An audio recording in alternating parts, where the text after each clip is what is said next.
National Weather Service has issued severe thunderstorm watch number 38, effective until 2 a.m. Saturday. This watch includes the following county: Franklin County, Missouri. Remember, a severe thunderstorm watch means that conditions are favorable for the development of severe weather, including large hail and damaging winds, and close to the watch area. While severe weather may not be imminent, persons should remain alert for rapidly changing weather conditions and listen for later statements and possible warnings.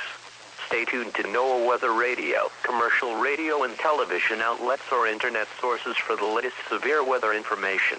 Repeating, severe thunderstorm watch number 38 has been issued until 2 a.m. Saturday for the following county: Franklin County, Missouri.